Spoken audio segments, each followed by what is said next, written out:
गांव से दूर एक पुराना खंडहर घर खड़ा था जिसकी दीवारों पर वक्त ने अपनी गहरी लकीरें खींच दी थी। उस खंडहर के दरवाजे सालों से बंद थे और अंदर का सन्नाटा किसी डरावने रहस्य को छुपा रहा था। एक शाम दो दोस्तों मोनू और विकास ने उस खंडहर को अंदर से देखने का फैसला किया।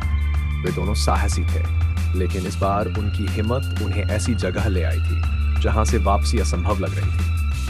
जैसे ही वे खंडहर के विशाल दरवाजे को धक्का देकर अंदर घुसे, एक ठंडी हवा का झोंका उनके चेहरे से टकराया, जैसे कोई अदृश्य शक्ति उन्हें चेतावनी दे रही हो। मोनू की टॉर्च की रोशनी टूटे फूटे फर्नीचर, जाले से भरी दीवारों और बिखरी हुई धूल पर पड़ी। हर कदम पर ऐसा लग रहा था जैसे फर्श उनके नीचे से खिसक रहा हो। ये जगह कितनी डरावनी है मोनू, विकास ने कांपती आवाज में कहा। आगे बढ़ते हुए उन्हें एहसास हुआ कि इस खंडहर में सिर्फ एक नहीं बल्कि अनगिनत कमरे थे। हर कमरे का दरवाजा जैसे किसी रहस्य को छुपाए हुए था। एक कमरे से दूसरे कमरे में जाते वक्त वे बार बार गुम हो रहे थे। मोनू ने घबराते हुए कहा, हमें यहाँ से निकलना चाहिए, ये जगह हमें निगल जाएगी। तभी अचानक एक डरावनी चीख सुनाई दी। मोनू और विकास सन्न रह गए। उनके सामने अचानक से एक चुड़ैल प्रकट हो गई। उसकी आंखें खून जैसी लाल, बाल बिखरे हुए और चेहरा विकृत। चुड़ैल ने जोर से हंसते हुए कहा, तुम्हारी मौत यहाँ लिखी जा चुकी है। मोनू और विकास पीछे हटने लगे, लेकिन कमरे की चारों दीवारें उन्हें घेरने लगी। वे इधर उधर भागने लगे, लेकिन हर दरवाजा उन्हें किसी और डरावने कमरे में पहुंचा देता।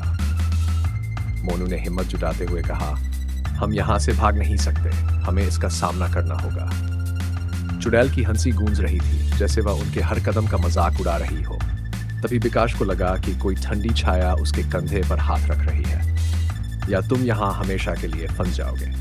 उस डर से उसके रोंगटे खड़े हो गए। कई घंटों तक भटकने और चीखने चिल्लाने के बाद उनकी चीखें खामोशी में बदल गई। बाहर से गुजर रहे एक दिव्य बाबा ने उनकी चीखें सुनी। वह फौरन खंडहर की ओर बढ़े।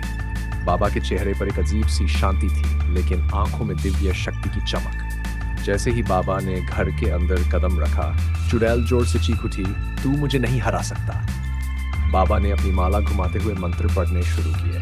हर मंत्र के साथ चुड़ैल की ताकत कम होती जा रही थी। बाबा की शक्ति से पूरा खंडहर रोशनी से भर गया। अंधेरा छंटने लगा और चुड़ैल की भयानक चीखें धीरे धीरे शांत हो गई। जा, तेरी मुक्ति का समय आ गया है। बाबा की आवाज गूंजी और चुड़ैल धुएं में बदलकर गायब हो गई। मोनू और विकास की जान बच गई। दोनों डर के मारे कांप रहे थे, लेकिन उनकी आंखों में बाबा के लिए आभार था। बाबा ने उन्हें समझाया, डर को कभी खुद पर हावी मत होने दो। ये घर अब मुक्त हो गया है। खंडहर अब शांत था, जैसे किसी श्राप से आजाद हो गया हो। मोनू और विकास ने बाबा को प्रणाम किया और खंडहर से बाहर निकले, इस वादे के साथ कि अब वे कभी ऐसी भूल नहीं करेंगे। लेकिन खंडहर की चुप्पी ने उन्हें एक सबक जरूर सिखाया था। हर खामोशी के पीछे एक चीख होती है जो कभी न कभी सुनाई दे ही जाती है।